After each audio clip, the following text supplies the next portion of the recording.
throwing fits, ripping shit, tearing it, imperative. Then I'm killing this mic no matter where I live. These derelict rappers acting a fool, this embarrassing is flagrant. That's the nature of this entertainment, and we can't even change it. Guilty before arraignment, now the system tainted. But when we speak, they all laugh at us, and y'all wonder why I'm lacking trust. Try to fight a giant with attorneys that can back them up. That's church versus science, both sides start acting up. I'm late on my assignment, hopping up a mile high, climbing, obviously never silent. New alignment, I'm defined, cannot describe it. Used to describe it as a young graffiti artist. Before the beard, I always got carded. Hit every bar, even though my bar has been the hardest. The scars on my face, and I ain't always been the smartest. But I'll show you where my heart is. I said I'll show you where my heart is.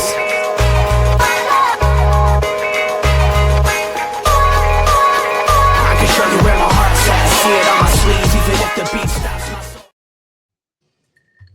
Ladies and gentlemen, welcome to another wonderful Tuesday with Sports Nonsense and Whiskey. Fellas, how are we doing tonight? Cheers. Pinky, Yeah. Robert.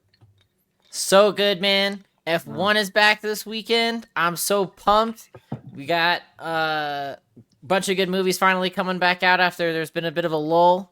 So we'll get to that later this evening. Peacemaker happened, baby. That it did. So we have a wonderful show for you this evening. We're going to spend the first hour or so talking about something that nobody cares about, our fantasy teams. And it's going to be marvelous. But really, we are going to do a live fantasy draft for a special kind of redraft league that we'll talk about here in a moment. And we figure that gives us a chance to have some fun putting people on blast, including ourselves live in the league. And also gives us a chance to discuss our fantasy feelings for the year. And anybody wants to jump in, ask questions, do so, and we'll have some fun with it. We will then do some F1 conversations. Some big news broke, as Robert was talking about. It's back this week, so a little discussion there. And then, as he said, Peacemaker. And we are definitely going to discuss episode 1. Like Robert has said, we will be discussing that weekly as they happen. And this is your first of many. Spoiler alert! He's right, because we're not. We're just getting that out of the way. Yeah, good call. We're just going to talk about it. Fair. Good call. So that being said, if you play fantasy, if you're new, if you're a long time, there are so many different ways to get involved. And most people have heard of redrafts that you do every year. There's also dynasties that you have the same team and you build through multiple years. But within those niches, there are different ways to play the game, different roster constructions, different rules that you can set up. And it just makes each league a little bit more unique, interesting, and fun. We are going to do what we call tonight a vampire league. It's a 10-team league, but only 9 people are going to draft. The 10th person, Pinky this year, will be the vampire. He will not draft a team. After all 9 people have gone through their draft to fill their rosters are locked for the season. Pinky then plays the waiver wire every week to build a team to then try and beat whoever he's playing for that week. And each week, the vampire gets to pick his opponent, victim. So he has an advantage in the sense that whoever is on the waiver wire, he can put on his roster for that week to play. And then he gets the ability to then pick his victim each week in hopes that he picks correctly and gets to beat them. If he wins, he then gets to steal somebody off of that roster. Anybody he wants. And that person... In the starting lineup. I apologize. In the starting lineup, correct. Can't do bench. We do have rules in place so that you have to play your roster. You can't not play. You have to fill every position. You can sit people if you want to, but then it does possibly have a loss. You may not lose your best player, but you may not make the playoffs then either because, you have to still beat everybody else weekly to get to the playoffs. So there's a lot of strategy involved from both ends. Again, he steals somebody every week that progresses. If he loses, he just loses. He stays playing with the waiver wire. Everybody gets to keep who they had on their roster to begin with. The only caveat to rosters being locked for the other 9 players is if somebody goes on IR. If somebody goes on IR, you have the option to drop them. you do not have an IR spot. So you have to drop them, and you can then fill that roster spot from the waiver wires, but not until the vampire has said he's done playing the waiver wires for the week. So you're not getting first dibs. You're getting whatever the vampire didn't want to then fill that spot. So there's a lot of wrinkles within all of this. If the vampire wins the season, which we have had happen once, he then twice? I thought it was only once. Cody won it as a vampire as well. I thought he's the only one to do that. Andy won it last year as the vampire. Oh, really? Yeah. Yes. Okay, 2 people have now won as vampire. I apologize. If the Which is why vampire it should be a goes, 12-team league, as I've talked about. if the vampire goes 3 for 3 this year, we will up it to 12 teams. Oh, Pinky's putting some pressure on himself now. I see how it is. Okay. So if the vampire wins, they do not get a chance to run it back. They pick whoever they want to then be the vampire for the following year. If the vampire doesn't win, the winner of the league then becomes vampire for the next year. And we just keep running it back. We've done it 5 or 6 years now. We've got a good little run going with this, and it's been a lot of fun. So It's my sophomore year. it's unique. It's different. It's not your standard type of league. So it's why we thought it would be fun to do this one live, because everybody else and their mom is going to show you a 10 or 12 man PPR, couple wide receivers, couple flexes, no defense, no kicker type league. So we'll show you something a little different. Again, different strategy drafting too, because it's only 9 out of the 10. So you definitely can feel like a lot more teams are loaded. So that also creates some interesting matchups. So it'll be fun. It'll be fun. We did want to mention a couple other ones that we find really entertaining. One of them being what's called a guillotine league, most commonly done with 16 teams. All 16 teams draft a team. And then at the end of week 1, the lowest scoring team is cut from the league completely. And all of their players then go back onto waiver wire for the other 15 teams to bid on. That happens every week. Lowest score, entire roster, until you're down to just one team by the end of the season that becomes the champion. I'm not ready for that. Fun. It is so much fun. I'm not ready for that. Pinky, you had a couple? I mean, there's guillotine. There's oh gosh, well, I'm drawing a blank now. A vampire, guillotine. Those are kind of the specialty ones. There's your normal auction. I've learned I will never do an auction again. I'm out. Auction is not for the faint of heart. It's definitely something you need to do more than once to get a feel for it and get good at it. So that's completely different than just drafting. You have a shot at anybody and everyone. I feel like auction leagues are good when you're playing with a bunch of stupid people, but if you're playing with a bunch of really good people, they kind of know how it works, and I just get too frustrated. I don't like seeing my guys go off the board, and I'm like, I'm out. Okay. Get off my lawn. All right. Well, that's fair. All right, old man. Hey, I get in where I fit in, baby. So, like we said, if you have questions, if you pop in and you're watching this, by all means, throw something up in the chat. We're only going to see Facebook and YouTube, right? That's all we've got here. So this is all we've got. If you are listening and you're not in front of an area to comment on, might want to get there. Pinky will fight you if you don't. Sure. I'm feeling frisky. I'm going to get to drink a lot tonight since I don't really get to pick a lot. So, you know what I'm saying. You don't get to pick a lot? I mean, I get to pick. I have to choose somebody to get the draft moving along. Oh, you didn't just pre-fill yours? You still want the feeling of actually having to click the button? I'm going to try to find somebody, as it gets to me, I'm going to try to find someone. Hey, you should ask Andy who that one player was he drafted. You can draft him.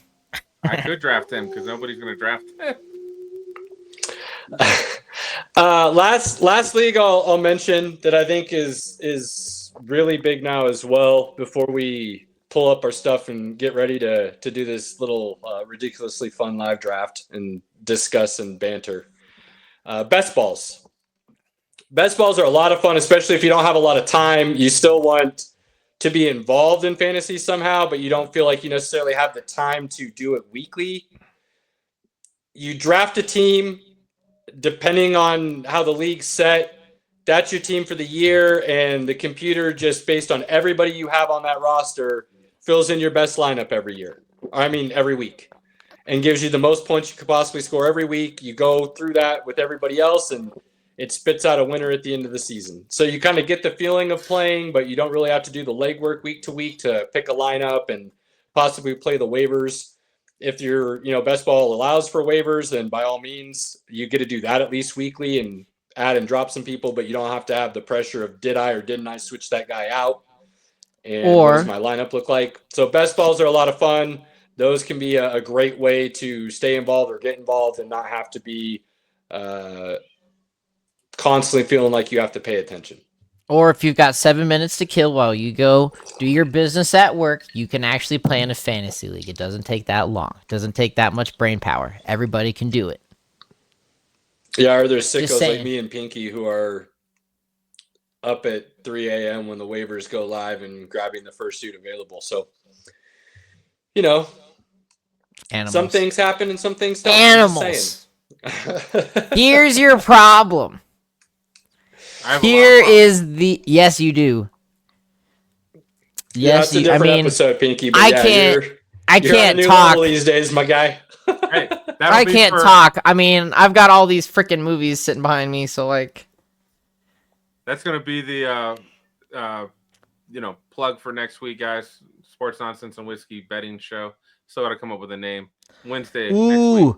Shout out to Cody. Yes, you tell Pinky to eat that garlic. You shove it down his throat. Oh, Cody, you son of a bitch. Bring it. I love it. He's got the first pick, too. F that guy. I love it.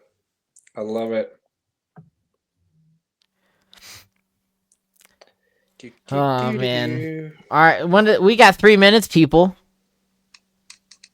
All right, so I know you all had some other drafts this weekend. How were the other drafts while we got 3 minutes to kill? I'll let you know by week 17. You know what that's called? Cop out.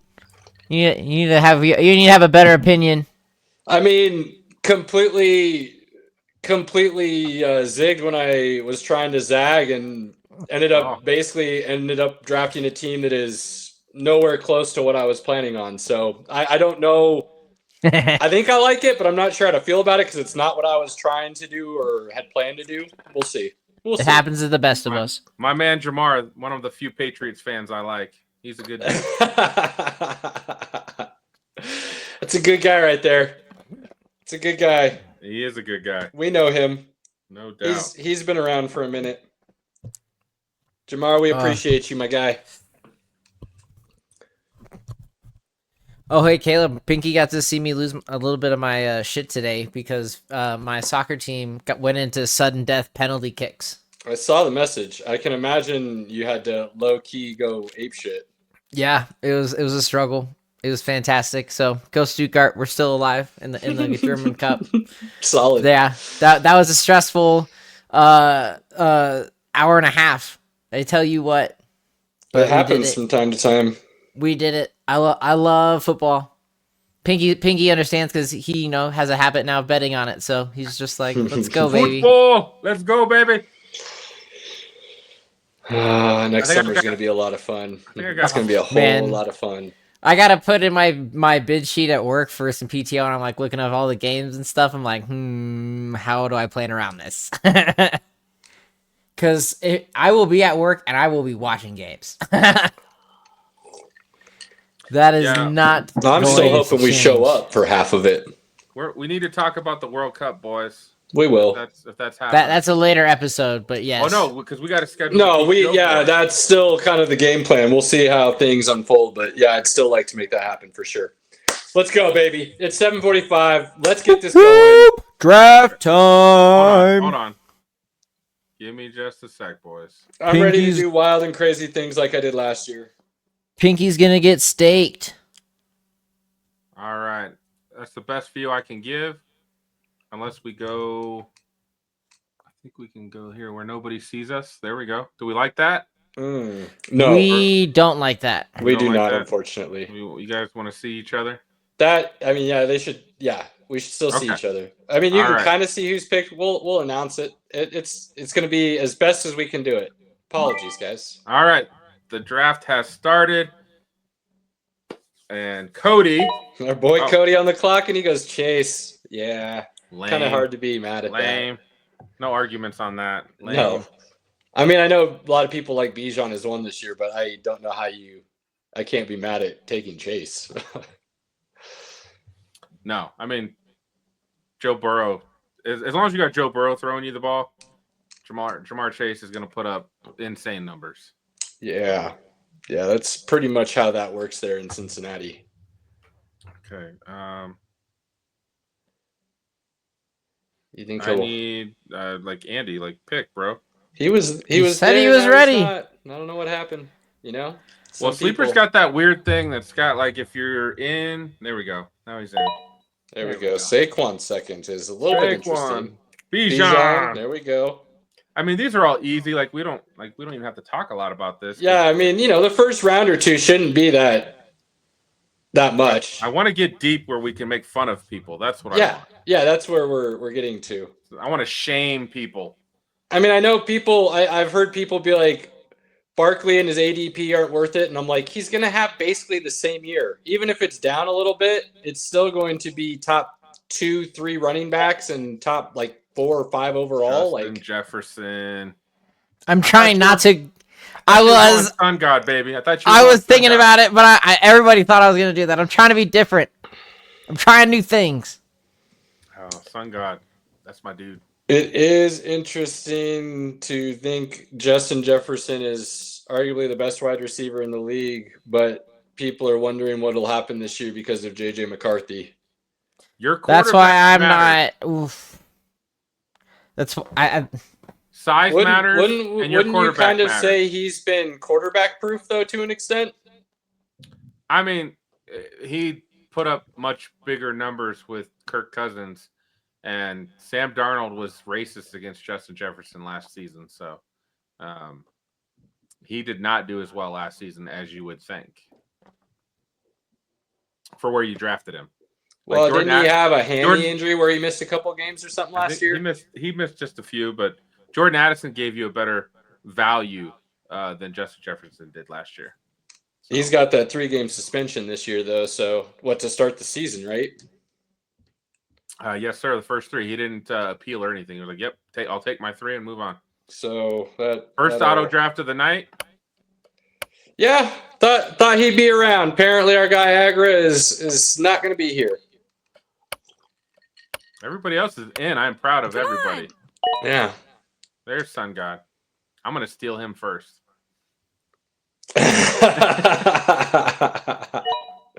Derrick Henry. I knew that. I knew it. All right.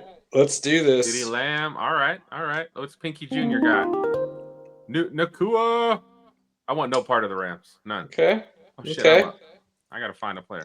All right, I am. We've talked about this previously. I am nervous about Stafford. If he goes down, that offense and guys that are taken with him.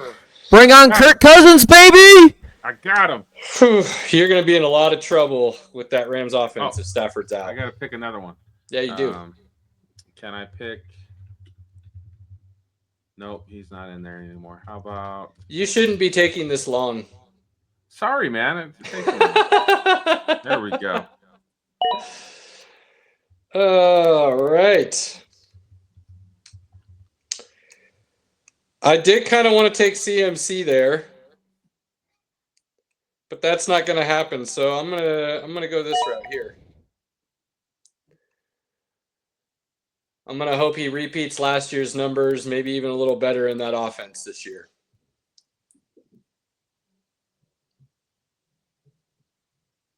Awkward silence. Mm-hmm. Malik Neighbors. Oh, there we go. I like it when they're on auto draft. That makes it quick. Yeah. How do we feel about Malik Neighbors and his ability to repeat last season?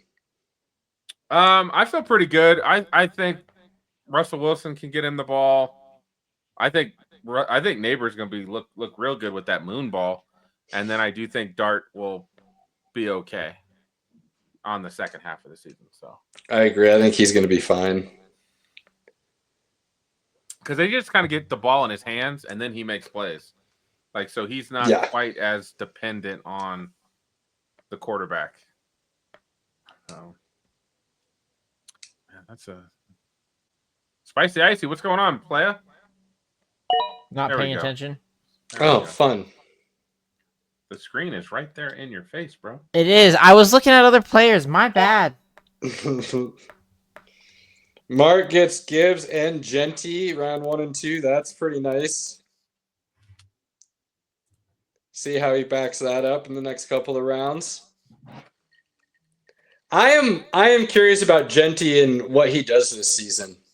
I just feel like that Raiders offense could be anything from boom or bust.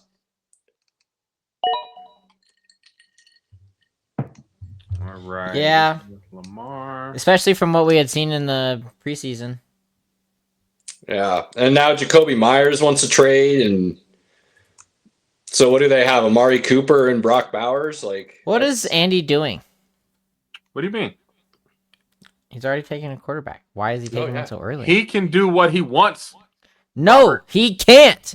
He's got to listen to me. That's how he wants to fill his squad. We're going to leave him alone. He was champ last year, so we're going to leave him alone. Whatever. I mean, Saquon and Lamar aren't too bad to have in your starting lineup when you can't play waivers. True. JT, that's going to be solid no matter what happens there in Indy. He gets his. I just don't like JT. I just don't like it. I don't know how you can't. It's like, give me 1,200 yards and 10 touchdowns a year.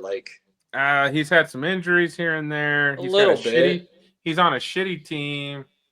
Sometimes that doesn't work out for. If I'm a running back and I get a little nicked up, am I going to want to trot out there on a shitty team and maybe get hurt worse? Probably not. So again, I just think it's just one of those losing situations. He is not one of my guys. Follows that up with Josh Allen, solid. So he's filled a running back, wide receiver, quarterback. Chase Brown goes to Andy. That's nice. Bowers, AJ Brown off the board. How do we feel about Bowers? Do we think he's going to repeat last year's numbers or better? I don't think he will. Because, I mean, if he doesn't, then he's way overvalued, right? Yeah, and I don't think we do a tight end premium in this league, so he's probably a little overvalued. And I just don't see him replicate. I think Geno Smith will spread the ball around. Brock Bowers last season was literally like the only guy they looked for. I mean, spread the ball around to who, though? They've got that Jack Besh guy. Sure. And then they've got Amari Cooper now. And, maybe they can talk Jacoby into saying. They still got Michael Myers, too. They could play 2 tight ends, Give me a little Lad McConkey here. Oh, man. Let's go. I do like Lad. LaDD. Going a little heavy right now. LaDD McConkey. Yeah, it's going to be nice. It's going to be real nice, I think. And then Pinky Jr. What's Jr. going to do here? I don't know. But I know who I'm going to get. I'm going to get my boy. Let's go, Gronkowski. All right. You have another one dialed up, right? No, but I'm gonna I'm gonna find one. Oh man. I'm gonna find one. Oh shoot. Oh, the entertainment value right now is off the charts. I love it, Pinky. Let's just go all the way down. Nobody wants this guy. There we go. Okay, like it. I like it. T. Higgins for Junior. I'm going to go ahead and finally grab a running back. This is what happens. Everybody's squad is good when it's only 9 teams drafting. Yeah, it does. Absolutely. It's so true. For those that are maybe just tuning in, we're doing a vampire draft. Elway Love 07 in the 10 spot. Pinky, our boy, is the vampire this year, so he's not drafting. So he is just trying to be as ridiculous as possible with his picks. He will be the vampire this year and go after everyone as the victims and hope to steal people away. So everybody's going to have a pretty good team in a 10-man. Now we're doing 9. You should have a pretty solid crew. The kicker is none of us can play waivers. So you're drafting for the whole season. So you're really trying to cover up for any potential issues you might have on your roster with later draft picks and fill those needs. Hey, bye weeks can be a mother if you're not careful. I'm just saying. Bye weeks, you better get your two tight ends. You better, 2 quarter. You better have your guys, because if you hit the bye week hits you, or an injury hits you, you're pretty screwed. The vampire is going to be after you. All right, we got a little bit of run here. I took Amari in Hampton. James Cook went right after that. What do you think about those two, Pinky? I'm kind of worried about Hampton now that Najee got activated. I thought that dude was still blind, so that may not be as good a pick as it might have been previously. Second half of the season, I think Hampton's going to be awesome. He'll be a rock star, but it's that first half when you need him, Najee might get some of that work. So Jaden Daniels, Jalen Hurts, those are great. Jackson Smith and Jibba. I think Jackson Smith is going to be a target machine. I'm very high on him. And then maybe Trey McBride can find the end zone this year. Man. That would be nice. I mean, the way he gets fed the ball, he's definitely going to get his touches. Just like to see more of those in the red zone area for sure. Follows that over Travion Henderson. I am super bummed, Cody. I am so mad at you right now. That should have wrapped back around to me. That was going to be my RB2. Oh, hell no, bro. You took Hampton. You should have taken Henderson if that was your guy. You weren't getting both of them. Oh, man. Nobody else was going to take him. I didn't think Cody would grab him there with everything else still on the board. He wasn't going to make it back to you. It definitely would have. Look who went. I guarantee you it would have. But he was already gone. Man. If he wasn't gone, then we'd have an argument, but he was already gone. No, because he sits down a little further. Dang. All right. Well, let's hope this guy is actually still going to get the work and run that he has in the past, because I need Breece Hall to step up now big time. Let's hope the reports out of New York and that triple backfield are false. You know the best runner in that backfield's Justin Fields, baby. I know. We'll see what happens. I'm not as happy about that now as I once was, so that'll be interesting. I'll take my guy DJ Moore. I think he's going to get fed the rock this year. God, Hubbard and McLaren for Junior. Don't hate that. Steady Betties. I mean, they're going to get touches and points for sure every week. May not be the flashiest picks in the world, but they will get their 15 apiece for sure. It seems like Devontae, DK Metcalf, Sam Laporta. I mean, he's already there. That's a good pick. That's a good pick. Yep. Got his 2. I mean, Kittle and Laporta. I can't really bitch about that. I like it. What's big? I'm mad though that you can't see my team picture on this. It's kind of bullshit. Yeah, some things What's happen wrong with sometimes. your picture? It's not showing on the stream. Yeah, it's not showing Andy's either. Yeah, what the heck? Sutton. That's interesting. It's sexist. Ray Rice. Rashee Rice is going to be an interesting one, because if he only does a 3 or 4 game suspension and it's in the middle of the season, you get him in to start the year to get off to a hot start, and you get him to end the year in the playoffs. I think he's going to be 18 to 20 points a game, the way they were feeding him the rock the last time. And I think that's the wide receiver 1 in Kansas City still. So that could be really good. No, I've got him and Addison in a league that I took Rice. I know he's going to be there for 4 games. I know Addison's missing the first 3, so I was like, once Rashee gets suspended, I still got Addison. We're good. Cody's killing me right now. Oh, man. Way to go, Cody! Dang, kid. Reaching on Swift there, too. Just...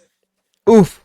Incredible. He's coming for you. All right. That's okay. All right. I think DeAndre Swift isn't going to be anything special, but I think he's going to get plenty of touches there in Chicago, back with Ben Johnson and not a lot of competition in the backfield to begin with. I think that's going to be a solid pick there. That is a solid pick. Come on, Mark. He's got to get a running back, doesn't he? Oh, he's got two. Okay. Shh. Just draft the best. David Montgomery to Big Blue. Let's go. Let's go. He's thinking about it. Oh, Pacheco. Ooh. Take Montgomery. That's who you wanted. Yeah, it's either that. It's him or Devontae Smith, though. Honestly, I mean, Smith is good with since that's the double up with Jalen. that's kind of what I was thinking. You know what? I think I'm gonna do that instead. He's not gonna come back to me for sure, but Save I'll play it Flowers. smart. Okay. Ooh. What? All right. I'll take Andrews and Hawk. Hawkinson. Young quarterback's best friend, tight end, solid tight end. Hey, like let's that go, in Minnesota. Baker. Baker off the board. Baker.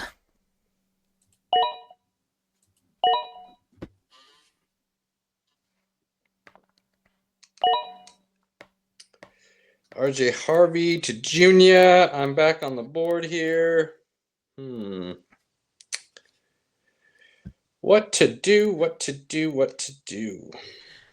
to say, What are we gonna do? I'm gonna play Junior on week 12. No, I'm just kidding. There's a lot of people with week I 12. feel like this isn't a pick I'd ever looked at or would normally do, but I feel like I really don't have a choice with him sitting here right now.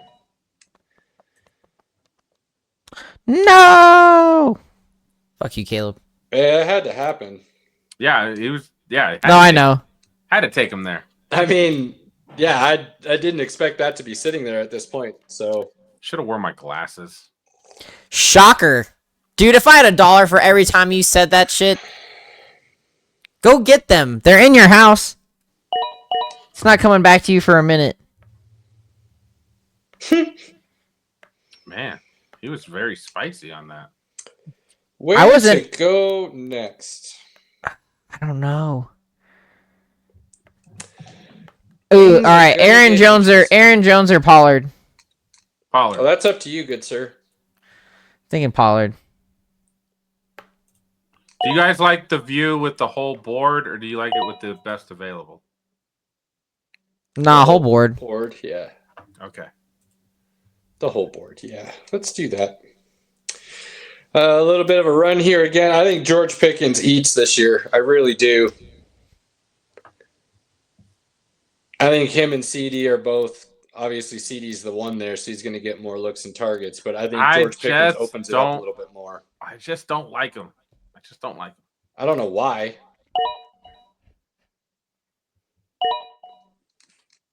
Homer. Andy's a homer. Hey man, you know he was celebrating this morning. His day was made when you Travis got Kelce. this late. That's pretty solid. Well, he's not worth going earlier. He's a bum now. Yep. Well, He's worthless. No, he's not a bum. What was he? Tight end 5 last year? And now he's a married man. He's a bum. Well, he will be a married man. Tight end 5 in PPR last year, so that's not really a bum. Bo Nix. It's pretty solid. Keyshawn Judkins' pick right there is very interesting, though. Still hasn't signed. No idea when that'll happen, if it happens. And then is there a suspension still? NFL's still doing its own investigation. That could be very risky there for Andy. Yes. Look, Caleb. Look. Oh, I was gonna say you could still get Aaron Jones. Nah. I decided to go a different route. Pollard, and then boom. Why'd you take Travis Etienne? I feel like You were Jacksonville gonna might be take him? strong. Yeah. That was not a good idea of you. Why? Why would you do that? Why are people doing things that they're not supposed to do this evening, Pinky? I mean, people like to F with you. I mean, normally. I think Etienne's going to have a really good year. I really do. I think he's going to reestablish himself as the RB1, even if it's a 1A and 1B situation with Bigsby. I think Etienne's going to be the clear guy. I'm almost out of whiskey, guys. Damn it. Well, we're more than halfway through. We're moving along here, Pinky. So I like that Etienne pick a whole lot there, buddy. Well done. Bo Nix, baby. Let's go. I'm glad I can make you happy, Caleb. Aaron Jones off the board. Now what the heck happens here? I don't know. Everybody's squads are pretty solid, man. I'm not seeing a guy I want to face in week 1 so far. That's good. Agra's Think he's shaking in his boots. Agra's going to be interesting. Yeah, Agra might be the guy I picked week 1 just because he's got 6 wide receivers. He can only play like 4, so. Who do I take here? Waddle. Ooh, waddle. Waddle. I like to watch him waddle. Waddle. Ooh, hey, that's right. There is a beverage over here. I'm too focused. You know what? Cheers, Pinky. Cheers. Would it be wrong to have my wife bring me down some more whiskey? Yeah, No. you know what you should also have her do? Bring your freaking glasses. I don't think this guy's going to make it back around to me, so I'm going to take him now. I'm going to take my 2 picks, go get my glasses and my whiskey. That sounds like a great idea. Do it quickly, Robert. sir. Hey, get rid of that. Robert. Get that out of here. Yeah, get that out of here. I have to draft. Oh, Damn. Quickly now, quickly. this guy just thinks he's important or something. All right, what do we do here? Njoku and Waddle went off the board. What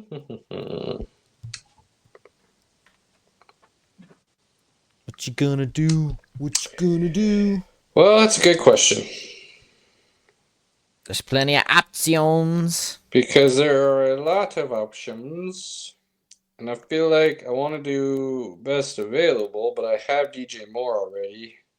Definitely not taking Mixon. I don't want to touch that. That foot issue out the first 4 weeks on the pup list at least. Like I'm not going to touch that. I am very curious about Debo. How many touches are they going to manufacture for him in Washington? Outside of McLaurin, there's not a whole lot of potential target issues. I think I'm going to try Debo here. We'll see how that plays out. It's a good pick. Good choice. Well done. If he plays, it'll be good. If he's injured like he has been, then maybe not so much. We'll see. A Doomsday, Brian Robinson, that makes sense there. Damn it! I was gonna take a Doomsday. Fuck. That would have been nice for you. I'm actually surprised Junior didn't grab Brian Robinson there to try and back up McCaffrey just in case. That could play really poorly for him in the long run potentially. I really don't believe in Vegas right now, and I'm not a fan of Addison. So I'm thinking I'm gonna need to go with either Diggs or Cup. No, I think I'm gonna go with Cup. I think him and Darnold are gonna link up. Sports Nonsense and Whiskey brought to you by Crown A clearer Pinky. Crown Royal Blackberry. Let's go. Oh man, Pinky, I can see your eyes. You're not like. What does that say? Shut your whore mouth, Robert. It's amazing when you have glasses. Cooper Kupp is that's a boom or bust there for sure. But if he's back to being more of himself, that's going to pay off really well for you. Yeah, I'm not so sure of how Stefan's going to do. That's why I'm not so hot on him. As your third wide receiver, it could be great. I mean, he's wide receiver 2 for sure, and he loves to get targets. So it's going to be interesting. Be interesting to see how that pairs with who Pinky thinks is going to be the target monster in JSN with Darnold as well. So, yeah, I mean, you had to get a wide receiver though. You were in desperate need there. Yep. Tyron I made other Tracy, choices in late for other Mark. places. I like the Tracy pick. He's going to get a lot of touches at least to start the season. We'll see how Scadaboo comes along, but it's his 4th running back, so not a bad grab there.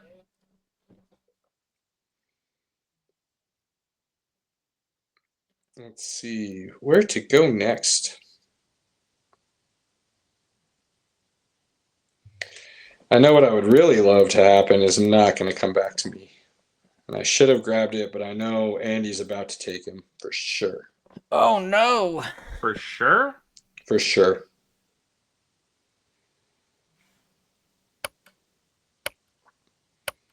Auto draft.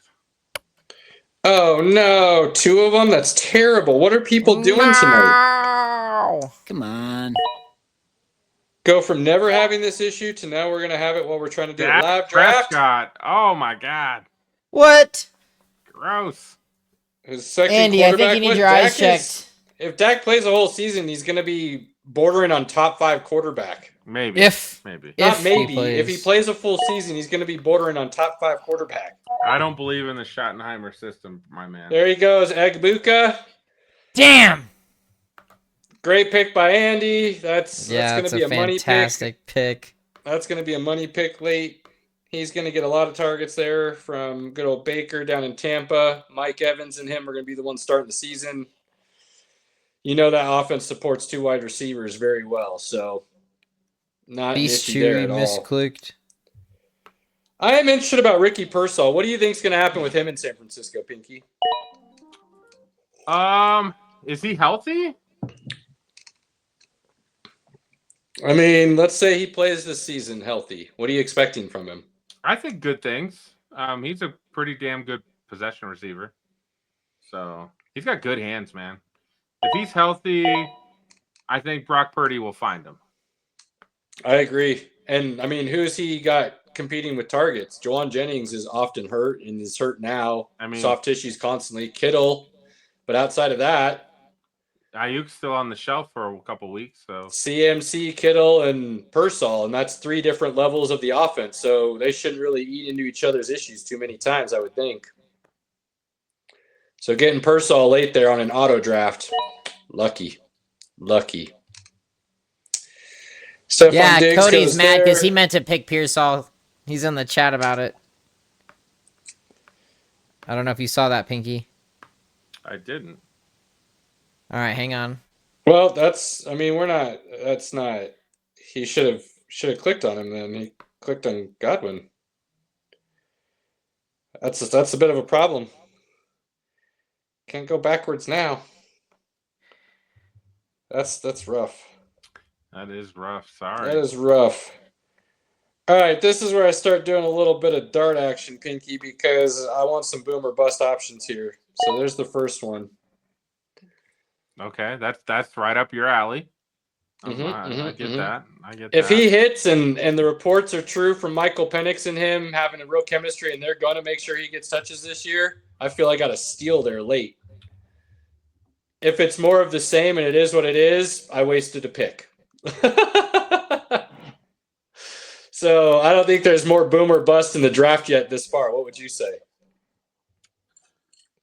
I mean, probably, but he just they just don't use the tight end. They just don't. It makes no sense. So How do you get 1,000 yards your first season and then just fall on your face the next couple? It's wild. Jordan Addison, so he's willing to take the first 3 weeks off, so that's not a problem for Junior that late in the draft. That's pretty good steal, really.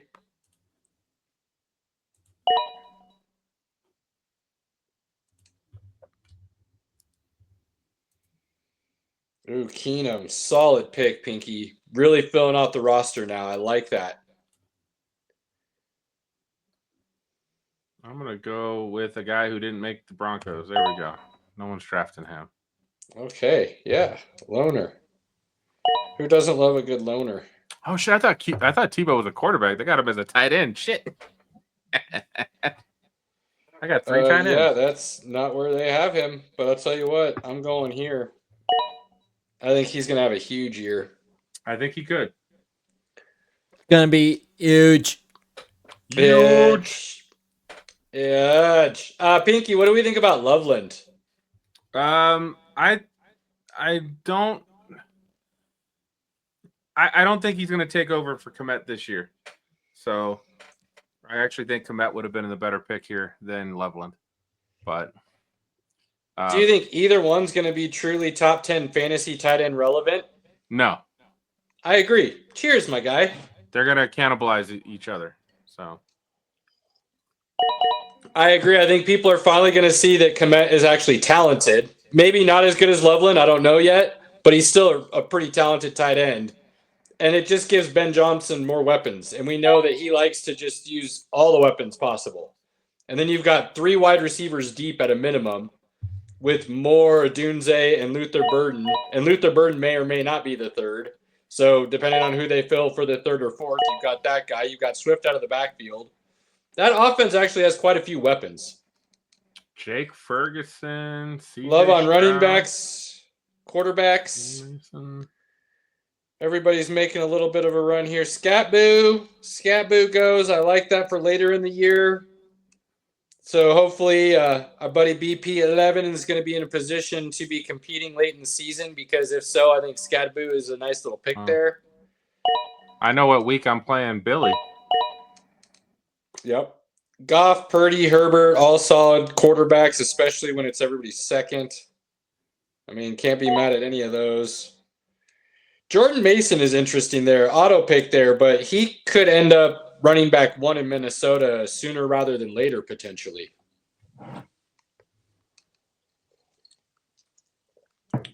What do we say about that? Yay, nay? He could. I mean, I still think Aaron Jones is pretty damn good. So, but he's getting older, and it just takes one little nick, and there you go. So, come on, Spicy. Oh, good. You know it was your pick. I was just making sure. You probably need a wide receiver. Just saying. Yeah, let it ride, baby. Or another running back. You can do another running back, I guess. Javon Jennings. He could be wide receiver 1 in San Francisco if he's on the field and healthy. So that could be a steal for you late, or he could be just continuously injured and again wasted pick. It's such a this late in the year though. That's kind of what you're doing though. You're this late in the draft. I mean, it's kind of dart throws. Boom bust. Hope you get some guys with potential to hit. Absolutely.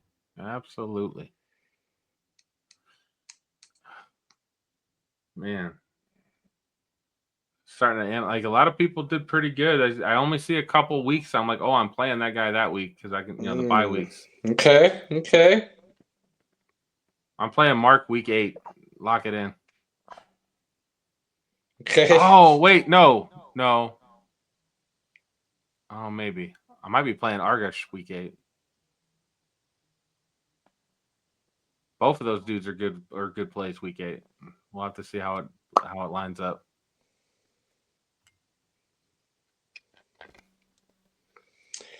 Well, let's see what happens here. It's going to get a little interesting. I know who I'm playing week 9 though. Spicy Icy, you up, baby? Yeah. Yeah, buddy. Bring it, bitch. Hopefully, I've won a couple games by then. Come on. We got some guys going auto here. Oh. 2 options here, Pinky, and I'm very curious which way I should go. Obviously, it's the left one. Billy doesn't have a tight end for week 7. That's fun. Do I back up and make sure I'm always going to be able to fill at least one of the running backs because I have the backup or the 1B, or do I go grab a starter now that may not be the starter later in the season because of injury or just too many mouths to feed in the backfield?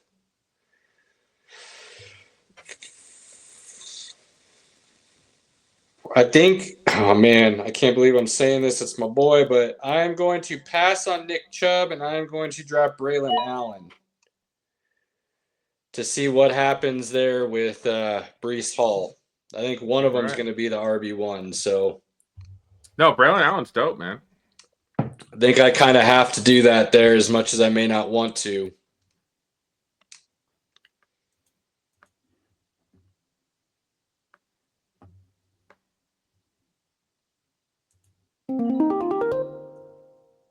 And then, yep, Pinky took Chubb. I knew he would do that. It's not a bad grab there. We've got Max Borgi, one of my favorites, absolute all-time. That's my guy. Well done, Pinky, again, truly filling out the roster needs. Chris Carson might be the one that I'm a little concerned about. I mean, the guy's glass. I'm really surprised that you would even take a shot on him this late. I heard he got stem cell in his neck, though. So I think he'll be okay. Okay. I like that then. I actually love Junior getting Caleb Williams in the last round in his QB2.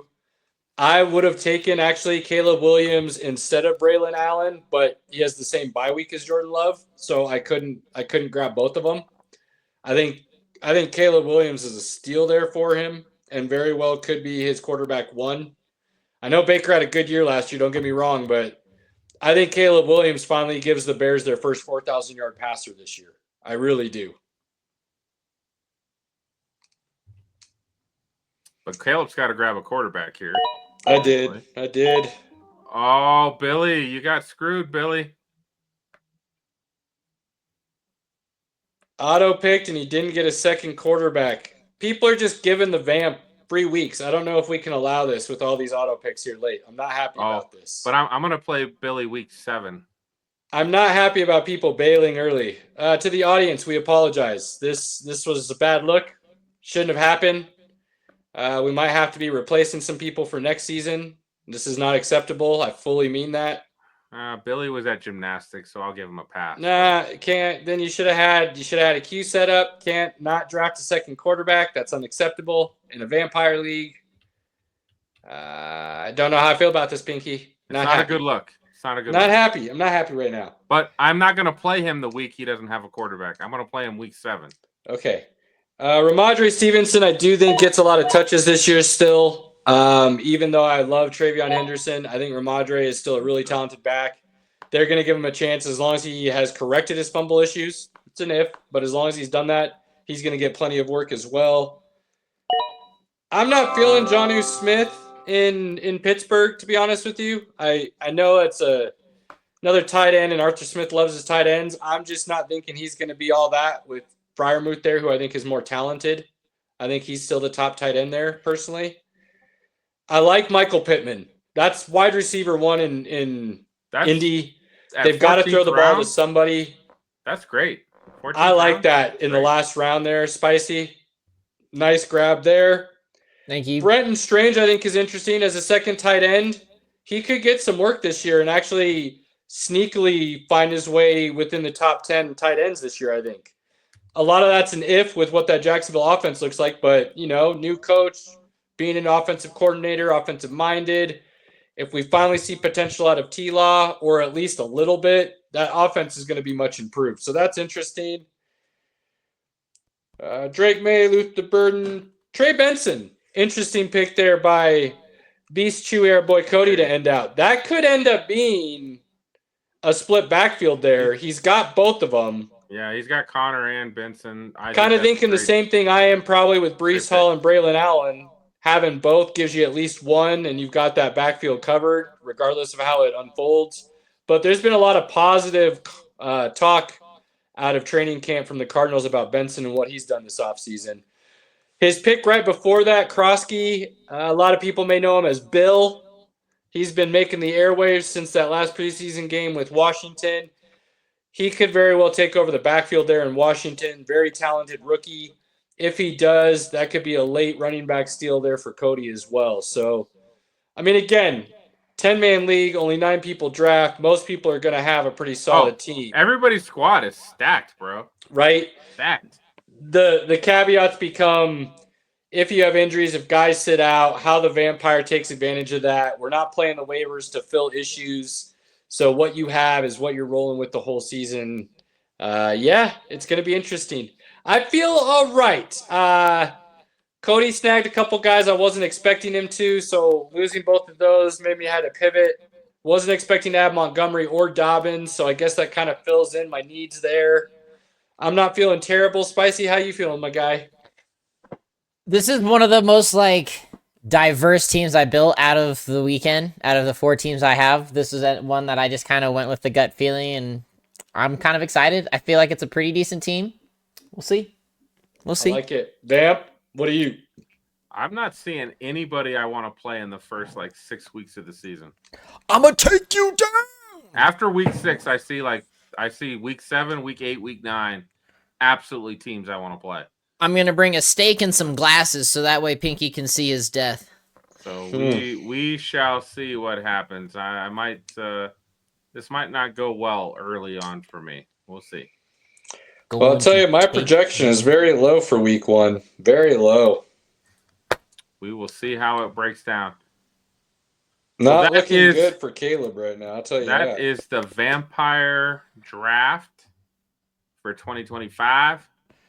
And, man, I'm excited to now start building my squad. I get to go on and start picking up everybody. While you guys start talking some F1, I will just start dropping people. Pinky sucks. I don't know who said that. Dude, Caleb. Hey. That was the best news to wake up to this morning. Yeah, it was fabulous. That was great. If those of you that have been under a rock haven't heard yet, or maybe aren't F1 fans, Cadillac finally announced their drivers for the 2026 season. Wildly anticipated. Worst kept secret this season. Everybody expected this announcement to be what it was, but everybody still was just waiting to hear. The way they announced it with Keanu, basically telling them, hey, we've been expecting Chef's you. kiss. I mean, come on. You know, he's been very involved with Cadillac and the documentary that they've been putting together on how they've been building the team that we'll release later. So as somebody who did not pick a team, new fan, like we talked about, Robert and I, new fans this year, first time fully paying attention to the whole season. Mercedes. We've liked it and paid attention in the past, but in bits and pieces, not a full season, and truly invested in it. I didn't pick a team. Robert is a Mercedes man. He's got Mercedes. He's going to be Mercedes. That's his team. He's good to go. Silver arrows, baby. I'm just floating in the wind right now, right? Dust in the wind. That's all I am. Until Cadillac comes in next year, and then that's my team. I had already stated that. I only had to wait a year.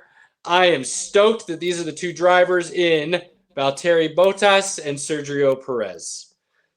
What a talent stacked and experience. Team. What Talent a stacked and team. Experience. Now, again, we're so new that I can know that I don't know, and I can be naive, and it's okay because I know I'm still learning a lot, and think that that's going to make Cadillac competitive next year.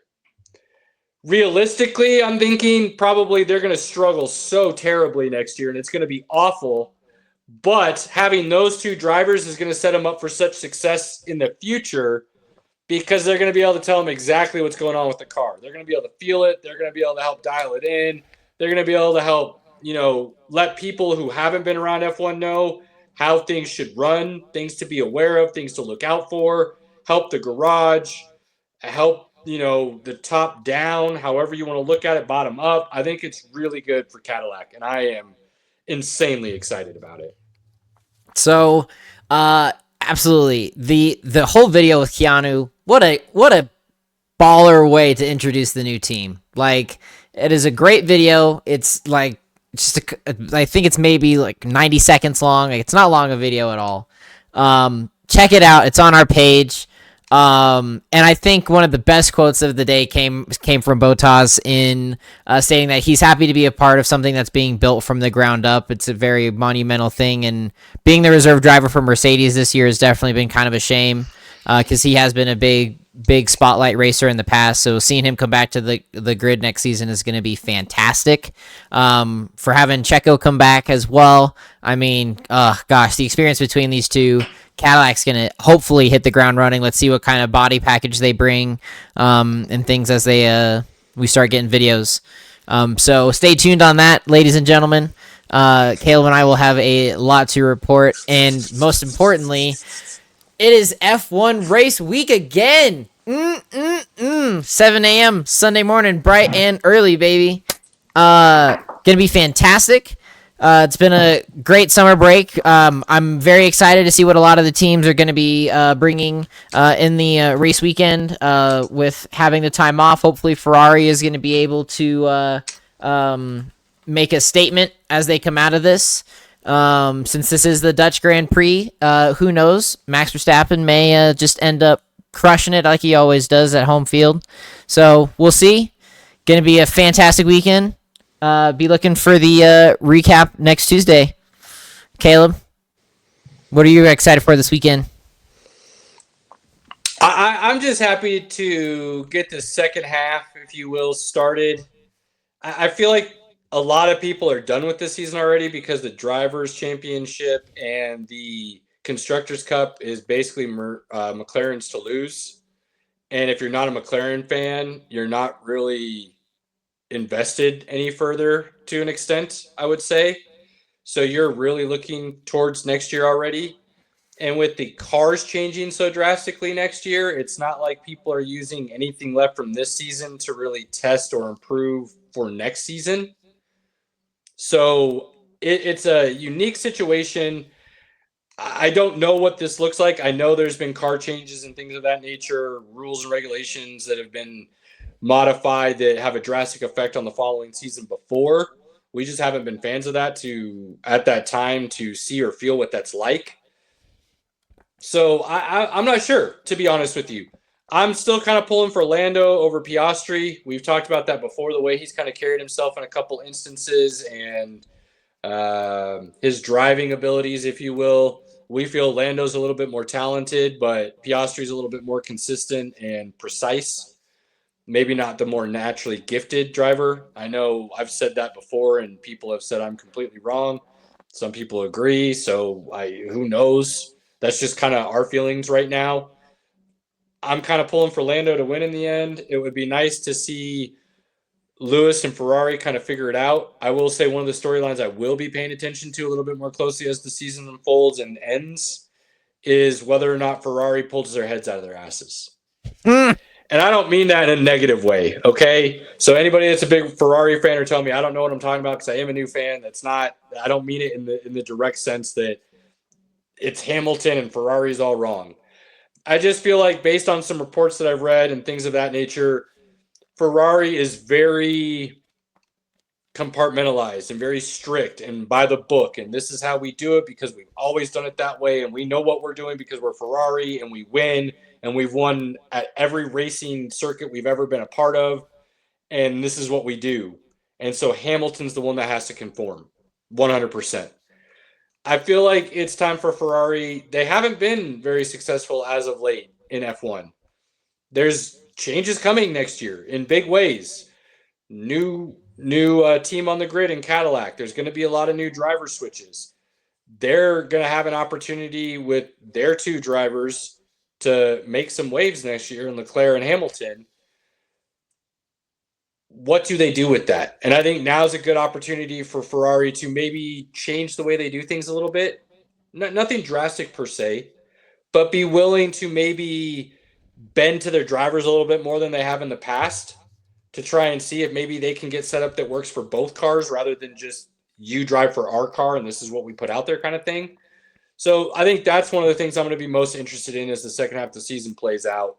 Rather than, I just love all the racing because I don't have a dog in the fight right now. So that helps too, just getting to see good races. But that'll be something I think I pay a little bit more attention to.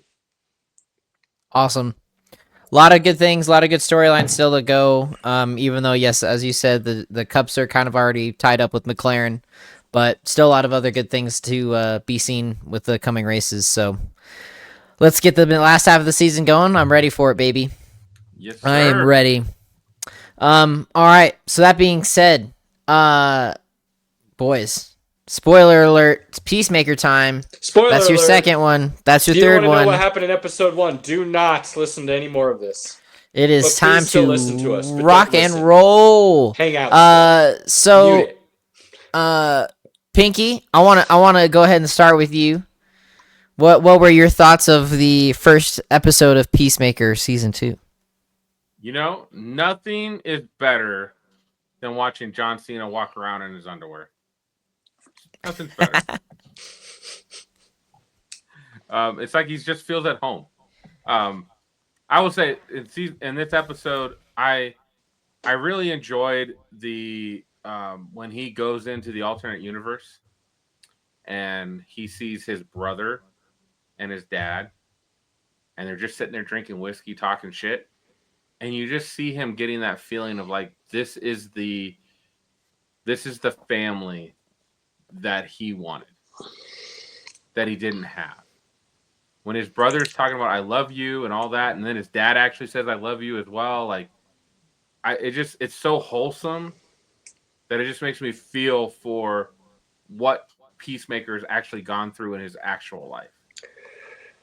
I agree with you on that. It definitely makes you feel that the feels of how broken of a character he is and the ability for redemption. I did not get the sense, though, that it was as much like this is the family I wish I had. I got much more the feeling of this is a giant mind F right up the you know what, because he's like, this is what could be. This is possible. Like, I could have had a loving father, and my brother still could have been like, what is going on right now? Not so much that he's even having the ability to think this is what I wish I would have had, because it's throwing him off so much that that's what's actually happening. Right. And he's having a hard time even wrapping his mind around that in the moment. And then, and I know we'll get there, and then everything hits the fan so quickly that he doesn't even have the ability to explain, think, or try to figure it out. And oh, snap. Oh, absolutely, Caleb. No, and shit hits the fan pretty quickly because you already start getting the inklings of what's coming. And I mean, really, with where everything started, I do just want to go back to the beginning of the episode and just touch on the recap because they did the perfect retcon. James Gunn did awesome with that, with changing it to the Justice Gang. That was by far one of my favorite parts of the episode, just having that finally come through, and then all the Snyder-verse junkies can put a sock in it for a while. I mean, for me, honestly, I don't even see it as a retcon because I don't think the Justice League needed to be or should have been there at the end of the season 1 anyways. You know what I mean? So, I completely agree. At it as, that's what was there. It was yeah, Guy Gardner. It was very well done. Cool. Like, it was very well done. I loved it. And then of course the title sequence, like I don't think it is like I talked to Pinky about this earlier. Title sequence wasn't as good as season 1, but no, it's not even close. They're not on the same level. Sorry. Still really good though. Yeah, no, it's still great. It's still awesome, but yeah, it's not as good as season 1. And man, the implications from the rest of the season here with what's happening, because now we're gonna go ahead and get there, Caleb. We get to the end of the episode and he kills his other self.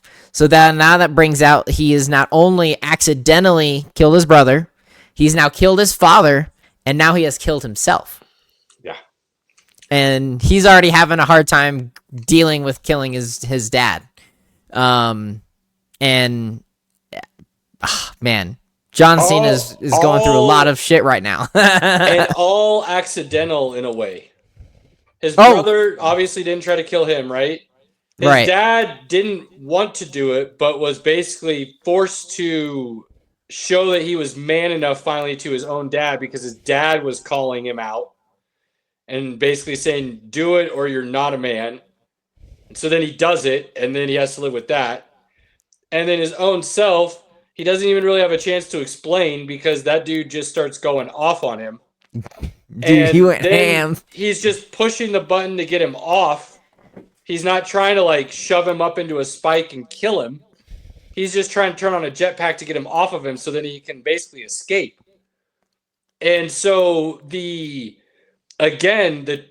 tragic character aspect continues on of how this flaw of being an asshole, but understanding how it's totally understandable and acceptable in a way, and you forgive and then love this character, continues in so many different ways and layers. John Cena is playing a great role right now. He is killing it as Peacemaker. and just all of the levels of emotion that he's going through right now, and as we've seen in some of the other previews in the trailers, he's going to go from one extreme to another extreme to another extreme, and it's going to be interesting seeing his range through it, because he really has developed as an actor, and I've really been enjoying a lot more of his acting projects. So I've got questions. How much do you know about the Peacemaker character from the comics, Robert? not too much. He was kind of a relatively unknown for me, so I can't really speak too much on it. That is All one right. of my checklist things I need to get through. So here we I got go. some research. Here we go. If we cut this as a clip, Pinky, you got a little rant here that's going to be a little bit different, okay? You ready for this, fellas? I'm ready. For the people out there, we need a couple questions answered for us to learn a little bit more about Peacemaker as a character. First, Pocket Universe. His dad using that to then be able to create his tech and things of that nature. Is that comic accurate? And if so, how long has father had such things? Is it a newer thing within Peacemaker? Is it an older thing? Because obviously it deals with the multiverse and puts a whole lot of different things into perspective. So I'd love to know if that's an older new storyline, how that fits in, because obviously it ties in with Superman because of Lex Luthor and the way he was using it for his prisons and things of that nature. That's why it's finally on the radar and they're able to find that Peacemaker is doing such things, although they don't quite know that he's doing it yet. 2, I would love to get a quick synopsis, a little bit more backstory about his dad. How powerful of a character was he? Is he just an evil villain, or is he just a basically vigilante out to do whatever he wants for himself as a racist, bigot asshole? Would like to know where that line kind of is drawn. And if Peacemaker kills him in the comics, or if James Gunn's completely off on his own storyline. Either way, I don't care because I don't know enough about the character. I'm just loving where they're going with it right now. But I would like to gain a little bit more knowledge and backstory there. And anything else you think we should know about Peacemaker as a base level character and or storylines with the family and whatnot, would love to have that input as well. Pivoting, I love the tie-in on this with Flag. Colonel Flag, General Flag, I can't remember. Flag. We'll just Flag Senior. Flag Senior.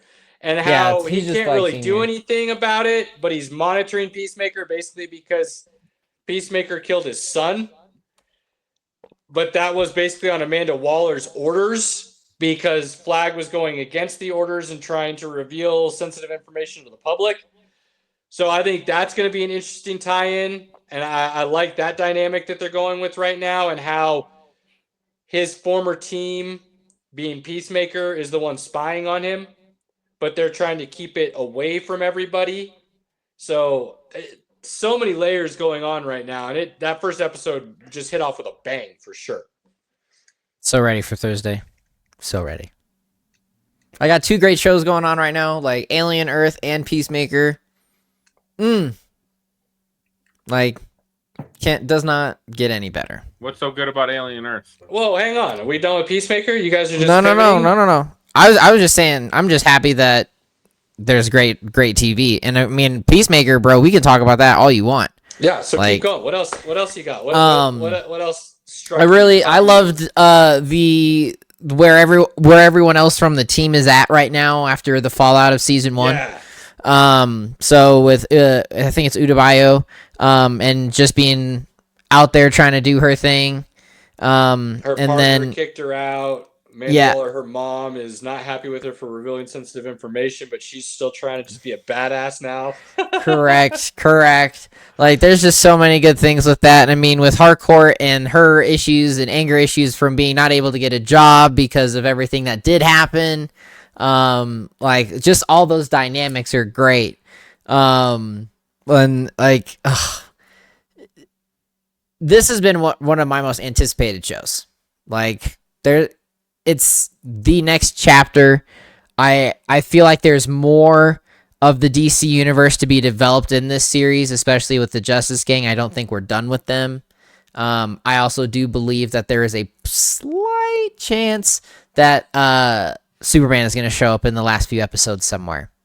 So we'll see what's gonna happen. But I do believe something big is gonna happen in those last 3 episodes. James Gunn's been hitting at it. So I'm pulling for a Superman appearance. I heard he wasn't releasing those last 3 to everybody that got a sneak peek. They got the first 5 or whatever, but not the last 3. And people correct. Not even critics. That's what I'm saying. And very much in anticipation because they're gonna watch it with everybody else supposedly. So that's pretty sweet. Let's do this. I am stoked.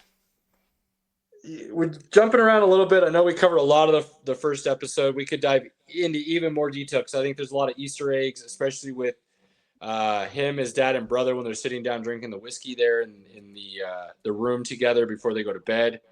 But we can do that after this if you guys want. But I would like to get your guys' thoughts after episode 1. Gut feeling, gut reaction. Do you think Peacemaker ends up in his universe or the other universe or bouncing between the two? Where do we think that ends up? It's going to be a whole Spider-Man type thing, I think. Like, that universe is going to have an issue because now that Peacemaker is not there. Is he an anchor being? No, he's not an anchor being. But something to that level. And he's still going to stay in his universe, but he's somehow going to have to figure out a way to save the other one. I think his brother and his dad in the other universe are going to be assholes, and he's going to have to figure a way to stop them because they're going to do something stupid. See, I think they're going to be good in that universe and take the mantle for the missing Peacemaker, but there's going to be some chaos and potential them being villains, if you will, before we get to that point because they'll have been basically lied to or duped. And they'll be villains without kind of knowing they're villains in that sense. So doing bad things, but maybe not knowing they're doing bad things because the original Peacemaker that we know is just not willing to be truthful with himself and the situation yet. And that's going to lead to a lot of chaos. And then he'll eventually end up back in his universe. But I think this ties into where there's always going to be a connection relationship there. So I think this plays a pivotal role for not just the show and what it does, but the way DC and Gunn is trying to set up his entire universe. I think this is going to be a big, big thing, and I'm stoked about it. Yep. For sure. All I know is John Cena, the never seen 17 champ, is doing his best acting role that he's done. And maybe it's because it's the director. It's him playing the asshole and then realizing he's an asshole and then trying to be better is awesome. Yep. It's the way he's playing it, I think, is so believable that he's actually a good person at heart, but wasn't taught to be that or how to do that. But that's just his actual nature. And the more he deals with his past and the things that have happened, the more you'll see that be the case and him truly be the guy for peace, but doing it the right way, rather than him being like, I'll do anything for peace, including killing women and children. There'll be desertion moving forward. But, that character arc has to get there, and this is all part of it. Absolutely. But I'm loving it. He's killing the role. Oh, 100%. So often I'm watching it going, yeah, that's Peacemaker, not John Cena. And we've talked about it before. Like, I can't think... The only time I think I've ever done that with The Rock was in Be Cool. I think that's the only time I've ever done that with The Rock. I think all his other roles, I just see The Rock playing whatever character the movie is. Yeah, I've never seen that with Dave Bautista. Peacemaker. Like, he's killing it right now, and I'm loving it. I would agree with that completely. And I still think with Dave Bautista, any role he's in, he's a very different person. And I think he kills it. He also didn't come out. He was smart about it, though. He didn't come out doing the B-roll, C-roll action movies to get into Hollywood. No, he was doing legit projects. Yeah, he did it a lot differently. So I think that helped his case to step away and completely move away from what we knew him as in WWE. Agreed. For sure. 110%. That's all I got for Peacemaker, man. Like, I'm just excited for the next episode this Thursday. Pinky, you got any thoughts about Peacemaker? Any other ones? Anything that really stuck out you wanted to talk about, my guy? I mean, I just like the relationship of watching him with his alternate universe family. Like, it really does bring those emotions to you of all the things he's gone through with his racist piece of shit dad. And in this universe, he could still be a piece of shit, but we haven't seen that part of his dad yet, right? So that's kind of where I was like, wow, like that's some. It just got me in the feels. I felt bad for Peacemaker, and that's what I was totally agree with you, and I love that dynamic of them all just sitting there having a drink, and you're thinking, "Damn, this is a loving family." And it almost makes you think, well, these guys are the exact opposite of what his dad was in the other universe. Like, these must be really good, loving people. But at the same time, I caught myself thinking too, no, they could be complete assholes and just wreaking havoc everywhere, but they just love their family. right. Doesn't matter anything else going on. They're going to be really good to each other. You know what I mean? Yep. So that could still, and we don't know. You're right, Pinky. We don't know what that dynamic is, what that family relationship outside of that room is. But we do know they care about each other, and they grew up loving and building those bonds and relationships, right? That was evident from that scene. But are they good or bad? I don't know, and that's going to be interesting to find out for sure. But I'm here for it, baby. I am. It was so good. It really was, and I'm not. It's you guys know me. I'm pretty good about being like, regardless of if I was anticipating or something or not. If I don't like it, I'm just going to say I don't like it. Like, not even like a little bit entertained or something. I'm going to just say, this is what it is, and so be it. You guys are good about it too, don't get me wrong. But that, it's kind of how we are. I was very much anticipating this, and it lived up to every expectation and probably then some.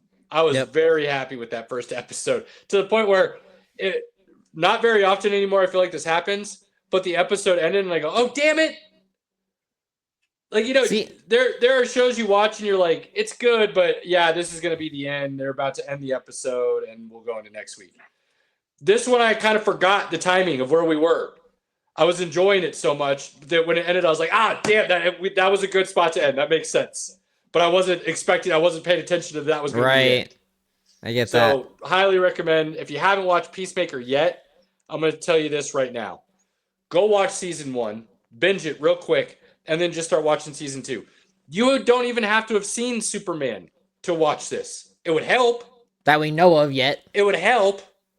But I don't think it's going to directly tie in. And I've heard Gunn say one of the things he wants to do with his universe is you don't have to see everything to watch something. You can just be able to enjoy things individually, but there will be tie-ins for those who are understanding to where they get where the full picture is going. If that's really what he's going to do, then you know what? Just watch what you like. It won't matter. But worst case, you could go read about Superman now and understand basics and then be able to really enjoy Peacemaker. But it's really good. Look, really guys, good. I think it's easy to say. James Gunn has not done something that I haven't enjoyed. All of his work I have enjoyed.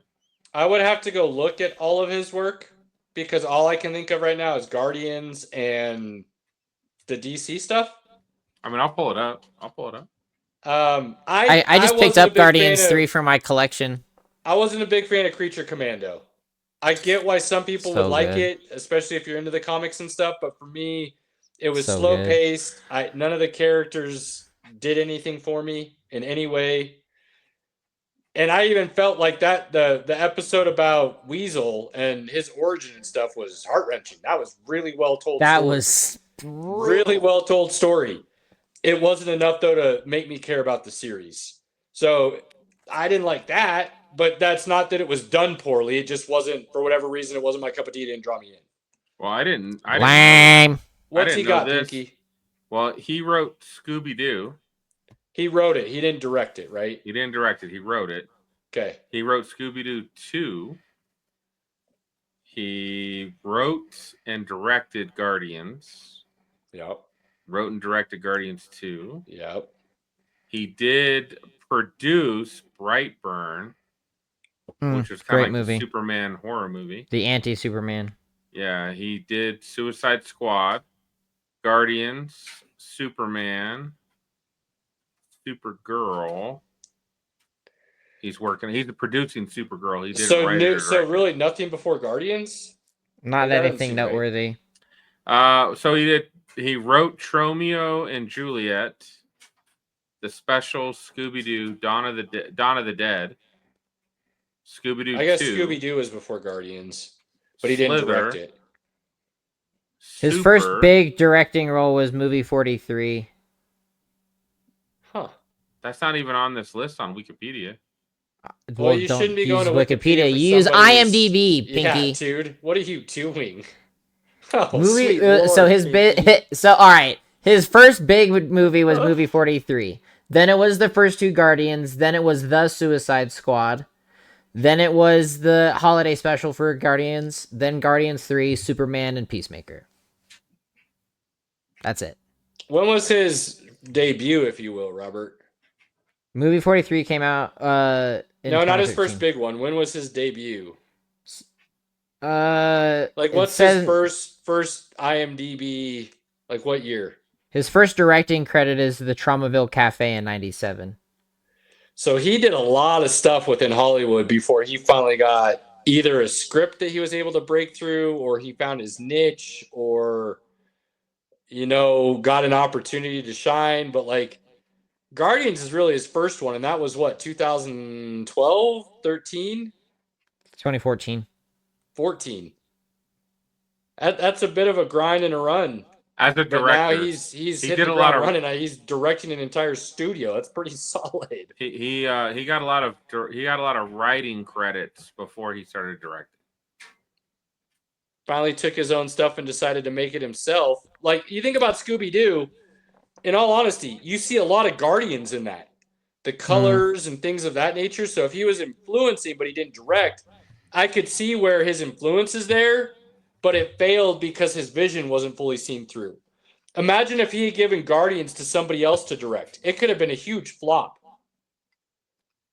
He is very much the reason I think that movie was so successful in the franchise for it. Because of his vision and him doing it the way he saw it.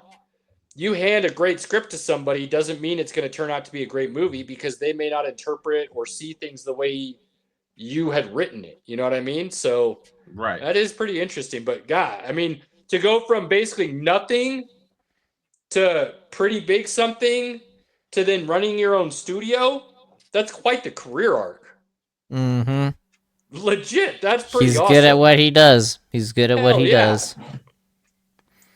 So, yeah, no, I'm all excited for the gun projects, so we'll see what's to come. We will see what's to come. Well, I know we got only a few minutes left. I'm putting this on your radar now, Pinky. September 17th, Gen V Season 2. Okay. Why are you only putting that on Pinky's radar? Oh, that's right. You watched The Boys too. I thought you didn't watch that one. That's what the wife is down on. That's a weekly one with the wife. Like, September 17th, Gen V. He'll watch it before I watch it. Yeah. So, there you go. That's coming out. And then Alien Earth is crushing it. I can't recommend that enough. I don't know what that other guy was talking about, but no, it's a solid show. I'm really excited for where this is going. A lot of development. In 3 episodes, it's complete carnage, and there's still more to come. I've heard really good things about it. Just not, me. Aliens and stuff is not my cup of tea. Doesn't do anything for me. So that's okay. But heard good things about it. Let's just say what it is, Caleb. We only have so much time to watch a show. If our spouse doesn't want to watch that type of show, we have to watch it when they go to sleep, or we have to watch it before they get up. And there's only so much of that I can do. So. That there's some of that, Pinky, but there's also like legit like that type of alien and horror movies and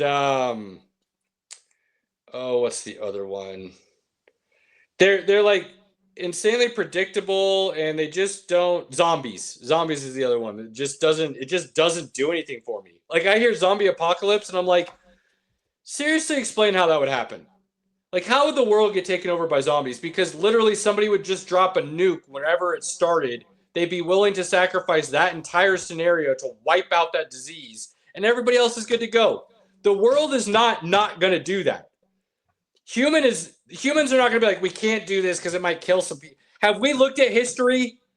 History says they will be more than willing to sacrifice the minority for the many, okay? More than willing. Like, if that starts on England, or on the UK island, The world's going to be like, yo, it was nice having you around for the last 1,000 years. You're done. The rest of us are moving on. The zombies are going to be ending there on the island. Like, I don't see ever a scenario where zombies are actually going to be a problem. Tell me how you really feel, Caleb. No, The Walking Dead's never happening. The U.S. government is going to be like, yeah, everything east of the Mississippi just got firebombed. We're ending the disease. We're done. That's the end of that. Caleb's that person in the D&D party that's like, I'm going to solve this problem with fireball. Doesn't matter. Whatever it is, fireball. Look, man. I mean, he's not wrong. He's not wrong. Oh, man. God, that's excellent. Oh, well, again, great movies are coming. Great TV's coming. Be ready for some reviews. I'm taking Pinky, you're coming with me to the long walk, bro. Like, I'm going to see that a few times. That looks amazing. Let's go. I'm Love good. it. So, final thoughts, gentlemen. Robert? Man, let's football, not just American football. European football's back. Games are going. Pinky's betting. Everybody, listen to Pinky. He's making some money. But if he loses you money, don't listen to him. Not his fault. Not his fault. Disclaimer, not his fault. So I'm just excited. Drafted all weekend with my boys. It was a fun time. I bought my tickets this afternoon to go to Seattle with Pinky. It's official. Nice. I am Seattle bound. Nice. I am hyped. Haven't been there in 12 years, so I'm really looking forward to going back. Nice. Pinky, final thoughts, good sir? That made me happy. That was like my highlight of my day. Nice. Was Robert getting his tickets, because there's just something about going and hanging out with your friends, not having to think about work, not having to think about relationships, just having a good time. And we're catching a free rugby event. Nice. Like, like, that's awesome. I haven't seen rugby. Let's go. So I'm super excited about that. It's fantasy football season. I cannot tell you, if your league only does a virtual draft, you're missing out. If you don't do a live draft. And sometimes a live draft, and I'm going to change it up. Next year, we're doing it with Wi-Fi. I'm doing the laptop. We're going to put in the picks one by one. No one's clicking their phone. We got to get rid of that. Because then why do you get together? That means you can't conversate, Pinky. You got to be a commish. I'll be the commish. I don't give a shit. It is more fun when everybody is having a good time and just like, I draft this so-and-so, and everybody comments. And everybody's looking at their phone. They're just looking at their phone. They're not talking. And I like it, Pinky. Awful. I like it. All I care about right now is Thursday evening, 7 p.m., Arrowhead Stadium. Nebraska starts their season. Let's go. Come on, baby. That's right, Pinky. Get it. Pinky's got to win some money, baby. Pinky's got to win some money. Throw them bones. Busting with the boys versus New Heights. Nebraska, Cincinnati. Will Compton, the Kelsey brothers. Let's go. Dylan Raiola, baby Mahomes, playing in the same stadium as Mahomes.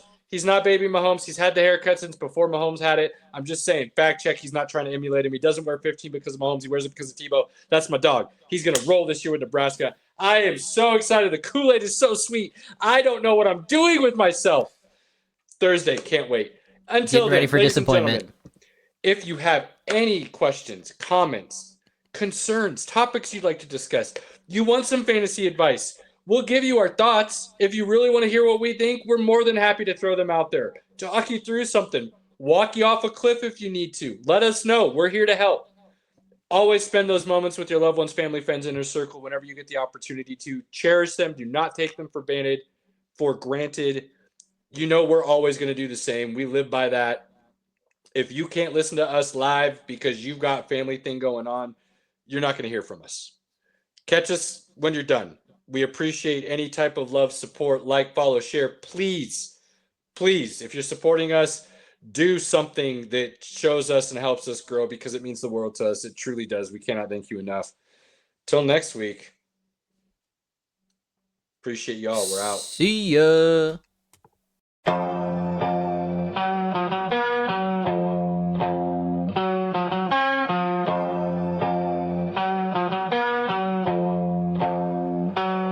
Pinky in the building, reppin' orange and blue. Broncos country, yeah, you know how we do. High take so wild, you remember the name. From college ball to the pros, Caleb spitting game. Robert here, the pop culture plug. From comics to racing, pour the drink in the mug. Sports, nonsense and whiskey, yeah, bold talk. Good laughs and a glass in the air. Sports, nonsense and whiskey, right? Kick back, tune in, take a wild size.